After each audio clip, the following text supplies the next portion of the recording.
मैं Camille sir. Please come. नमस्कार madam. नमस्कार सर। नमस्कार सर। बैठिए। Thank you sir. ओके, आप सिस्टम इंजीनियर टीसीएस कंपनी में थे जी 2013 से 2017। जी उसके बाद आप पटवारी बने। जी कितना फर्क पाया कि टीसीएस जैसी मल्टीनेशनल कंपनी जहां जी पे पे एंड अलाउंसेज इतने अच्छे हैं, रेपुटेशन वाली जॉब है और आप एमएनसी कंपनी के थ्रू बाहर भी जा सकते हैं, जी उसके उपरांत फिर आप जो है चॉइस पे ग्रेड, शायद यही है, जी मैं सही बोल रहा हूँ, उसकी नौकरी जिसमें भी आपको जो है वो गांव में अन्यत्र, आपका क्या पता आपको डिस्ट्रिक्ट मिला है कि नहीं मिला, आपका गृह जिला, तो उसमें भी आपको मतलब आप जा रहे हैं, वो छोटी तनख्वाह है और रेपुटेशन कम है, वर्किंग आवर्स का भी नहीं पता है, 24 घंटे में भी कभी भी आपको बुलावा आ सकता है। तो इसका कोई विशेष कारण इस सेवा में आने का, पटवारी सेवा में, उसके बाद फिर आप प्रशासनिक सेवा में आना चाहते हैं? जी मैंने टीसीएस में काम किया है 4 साल। हाँ। बढ़िया वर्किंग एनवायरनमेंट बढ़िया है, सैलरी भी बहुत अच्छी थी, जॉब भी बढ़िया थी। हम्म। लेकिन अगर प्राइवेट जॉब और गवर्नमेंट जॉब का कंपैरिजन किया जाए तो प्राइवेट जॉब में एक नंबर कंपैरिजन, पहला नंबर ये है कि उसमें ये लगता है कि हम उसी व्यक्ति के लिए काम कर रहे हैं जिसकी ये कंपनी है। और अगर प्रशासन में या पटवारी के रूप में कार्य करें तो हम आम जन के लिए काम कर रहे हैं। और दूसरा नंबर ये है कि उसमें हमारा ये उद्देश्य रहता है कि ज़्यादा से ज़्यादा लाभ कमाना। और वहीं पटवारी और प्रशासन में हमारा काम है लोगों को, आम जन को लाभ पहुंचाना। लेकिन हम तो ये सुनते हैं कि पटवारी भी कम नहीं है कि अपना लाभ कमाने में, हम तो अखबारों में ही पढ़ते हैं कि पटवारी जी 1500 रुपए, पटवारी जी 2500 रुपए जो है वो लेते हुए जो है वो रंगे हाथों गिरफ्तार हो गए। जी तो लाभ कमाना तो यहाँ पर भी शुरू हो गया है। जी व्यक्ति से व्यक्ति डिपेंड करता है, ऐसा नहीं हो सकता एक व्यक्ति की वजह से सारों को इंजाम नहीं लगा सकते ना, सारे ऐसे ही हो। ठीक है।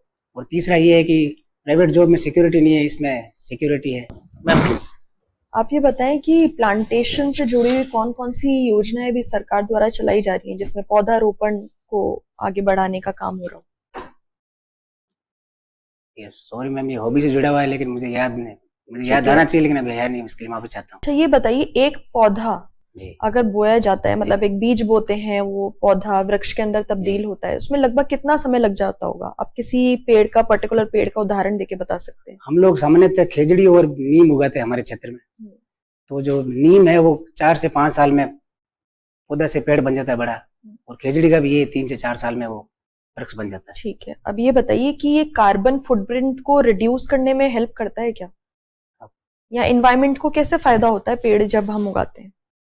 पेड़ पौधे लगाने से जो इन्वायरमेंट है वो प्रदूषण कम करते हैं। कार्बन फुटप्रिंट को जो जो कंपनी वगैरह होती है जो कितने कार्बन प्रोड्यूस करती है, उनको कार्बन को ऑब्जर्व करते हैं।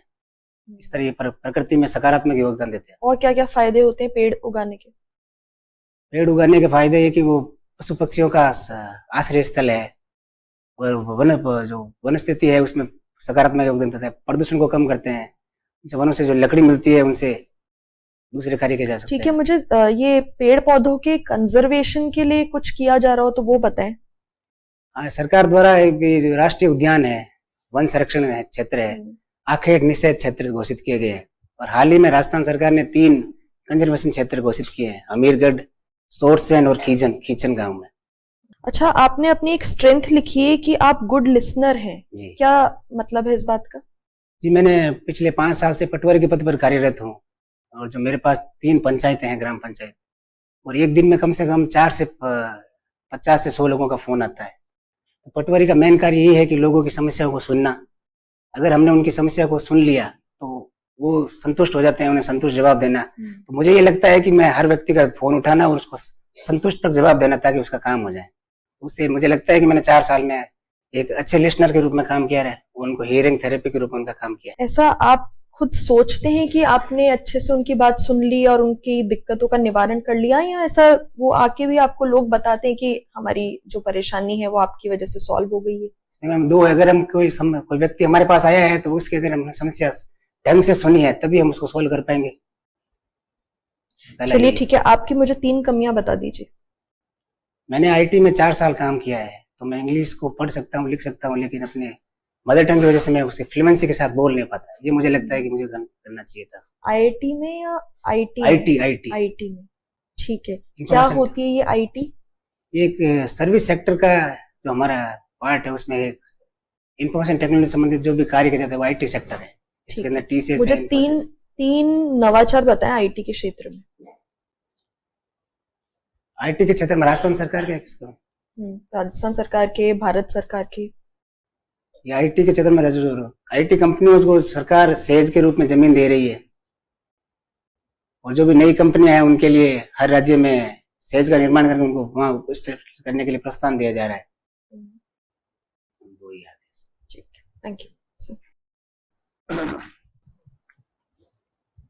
आप पटवारी हैं जी। क्या चुनौतियां हैं पटवारियों के सामने? चुनौतियां रोजमर्रा के कामकाज में क्या चुनौतियां थी?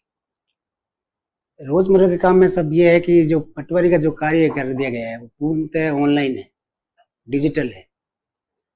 जो भी नकल देनी है, जो भी काश्तकार को कागज देने हैं वो सारे ऑनलाइन निकल जाते हैं। तो पहली तो वहाँ समस्या ये है कि वो सर्वर की समस्या रहती है, कभी वो सर्वर चलता नहीं है, जैसे अपना खाता.com है।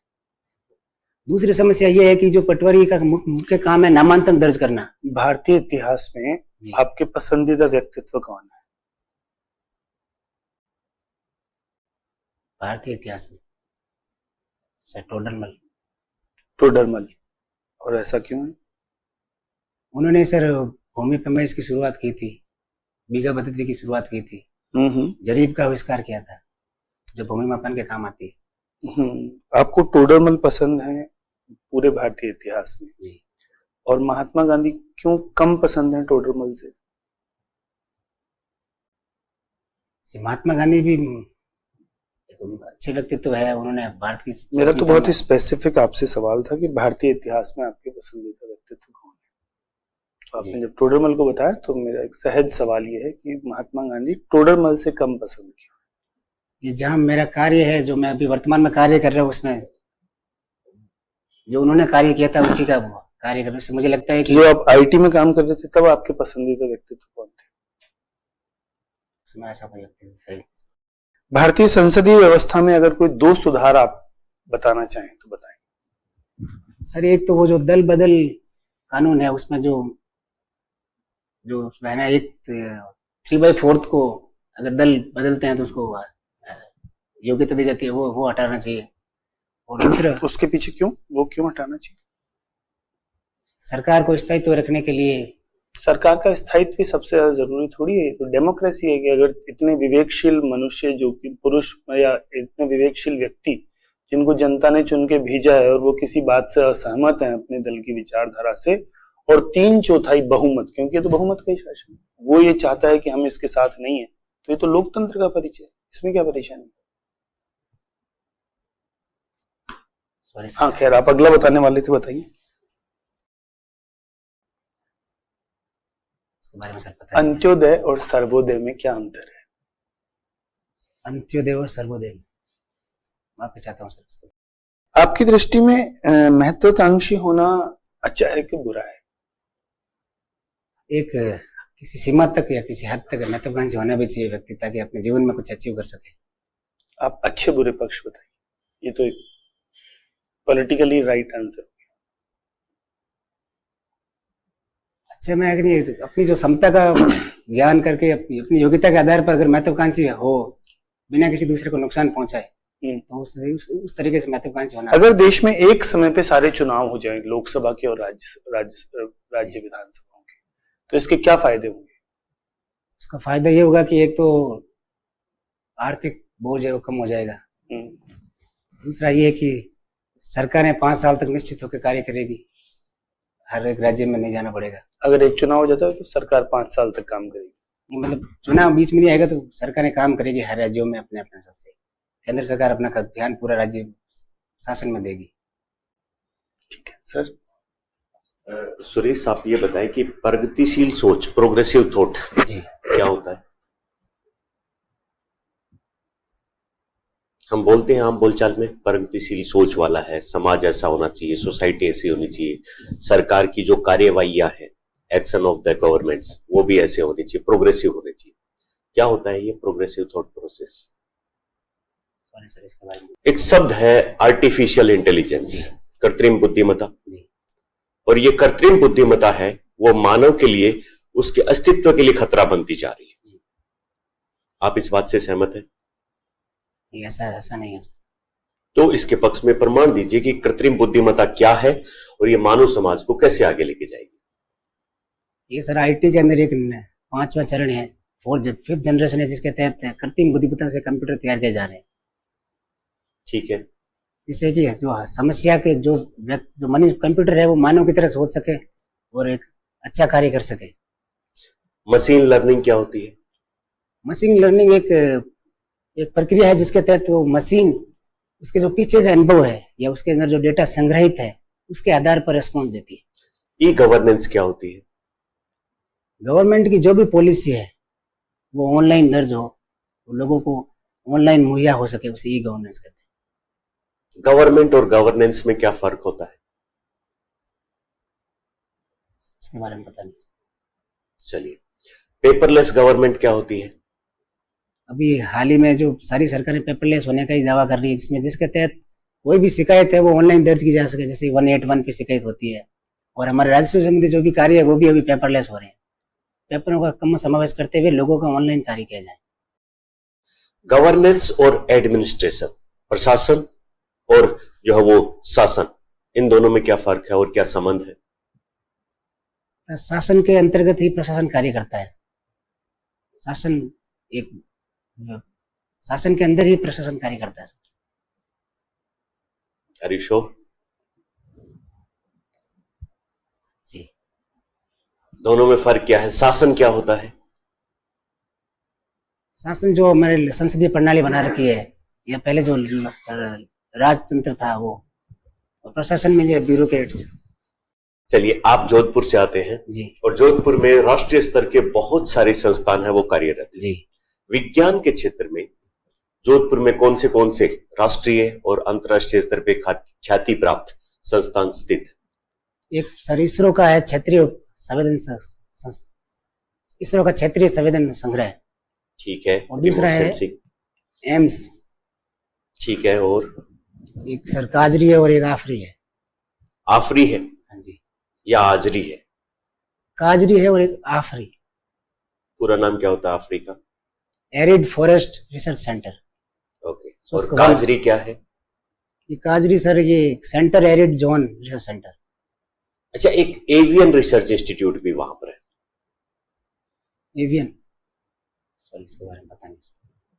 चलिए, आप जो है वो लगातार लोगों से संपर्क में हैं और जो है वो भारत राजस्थान के संदर्भ में खास करके हमारे जो प्रशासनिक ढांचा है, जो हमारा सेटअप है एडमिनिस्ट्रेटिव, उसकी 4 प्रमुख समस्याएं क्या पाते हैं? मतलब कि ये समस्याएं वास्तव में आम लोगों के लिए है, या फिर ये जो प्रशासन हमने लोगों की सुविधा के लिए एक पूरा फ्रेमवर्क बनाया है, ये उनके विकास में, लोगों के विकास में, या उनकी सुविधा के लिए, उनके कल्याण, वेलफेयर के लिए राह में रोड़ा बन के खड़ा हो गया है? वो 4 समस्याएं क्या क्या है? प्रशासन लोगों की सुविधा के लिए बनाया गया है।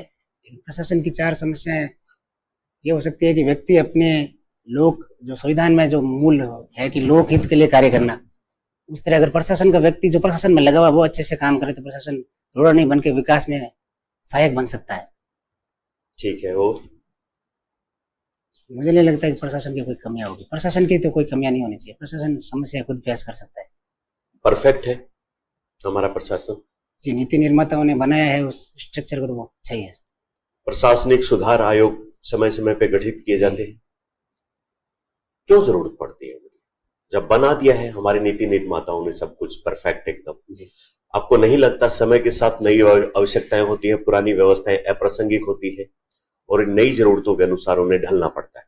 या फिर पहले जो भी नीति बनाई गई है या जो व्यवस्था बनाई गई है उसमें चालाक लोग कुछ कमियां निकाल लेते हैं और उनका लूप होल का फायदा उठाते हुए अपने निजी स्वार्थों को पूरा करते हैं? सर, प्रकृति का नियम है परिवर्तन, और काल दशा के अनुसार अगर कुछ परिवर्तन होता है, कुछ नवीनीकरण, नवाचार होता है, जो पहले समस्या थी वो अभी समस्या है नहीं, तो उसके अनुसार प्रशासन में भी बदलाव किए जाते हैं। चलिए, थैंक यू। ठीक है, आपका साक्षात्कार पूरा हुआ, अभी आप जा सकते हैं। Thank you please.